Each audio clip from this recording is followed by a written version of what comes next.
primero de abril, y vamos a hacer un comentario al respecto, en los países anglosajones y en algunos países, digamos, latinos europeos, se celebra, llamándose en los países anglosajones el Día de los Tontos de Abril, April Fool's Day, y llamándose en los países latinos Día del Pescado de Abril. Franceses dicen Poisson d'Avril, los italianos Pesce d'Aprile. Este día equivale prácticamente al Día de los Inocentes, que en nuestros países, con excepción de Brasil, por cierto, donde también creo que se celebra el 1 de abril, se celebra, por supuesto, con bromas, con burlas, con mentiras y también con regalos. Por cierto, sería interesante proponer que ese día, 1 de abril, se convirtiera en el Día de los Medios, o en el Día de la Televisión particularmente, que no hacen otra cosa que fabricar y vender y regalar mentiras todo el año. Eso sí, regalos nada, porque no regalan absolutamente nada. Ahora bien, a propósito de regalo, lo que quiero destacar es que los días finales del año, prácticamente en todas las tradiciones, las culturas, los países, han sido días festivos y días de regalo. Los egipcios, por ejemplo, que tenían un calendario de 360 días, los últimos 5 días del año los dedicaban a fiestas. Los romanos al final del año realizaban las fiestas llamadas saturnales, que eran fiestas incluso de inversión de roles, de inversión social. Los esclavos hacían de amos y había disfraces y todo ese aspecto carnavalesco, que la Iglesia Católica terminó aceptando y adaptando de mala gana, pero adaptándola a sus festividades cristianas.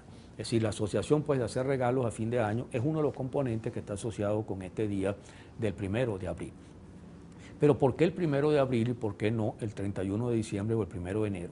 Justamente tiene que ver esto con la historia de los calendarios y particularmente con el poder, con quién tiene el poder para establecer cuándo comienza un año y cuándo termina otro. Es decir, el año es un proceso, los años son unos procesos circulares donde se repiten pues los mismos ciclos y hay que determinar cuándo se comienza, cuándo se termina. Se podría comenzar cualquier día o terminar cualquier día. ¿Por qué se comienza en enero y por qué no se comienza en otra fecha?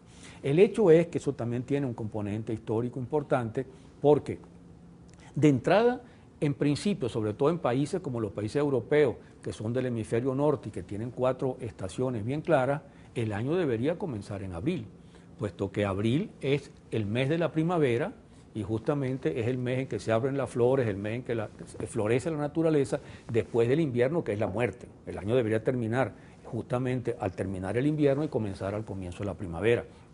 De hecho, era así en muchos países. Incluso era así en el propio calendario romano. El año comenzaba en marzo o abril. El rigor de las estaciones es menor en Italia que por supuesto en Alemania o en Escandinavia. Empezaba en marzo o en abril. Y esa estructura de marzo o abril, ya sea por influencia romana o por razones propias, constituía la base de numerosos calendarios europeos que empezaban entonces el año en marzo. Es más, el año empezaba en marzo a lo largo de la Edad Media, empezaba en marzo en Francia, empezaba en marzo en Inglaterra, empezaba en marzo en Alemania, en toda una serie de países. Ahora bien, y por supuesto los regalos se hacían a finales de marzo, comienzos de abril.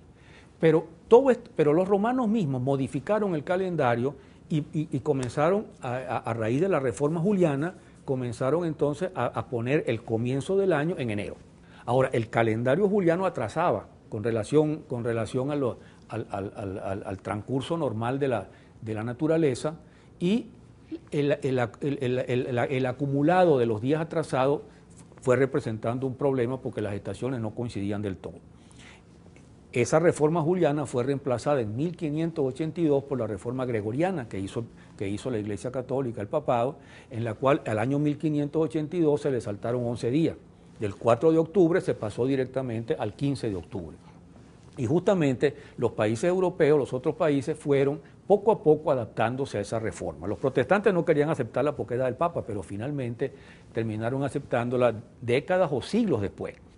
Y de allí que se empezara a llamar tontos de abril a aquellos que hacían regalos fuera de temporada, puesto que ya la fecha para hacer los regalos era a fin de a fin de año, del año nuevo, pues.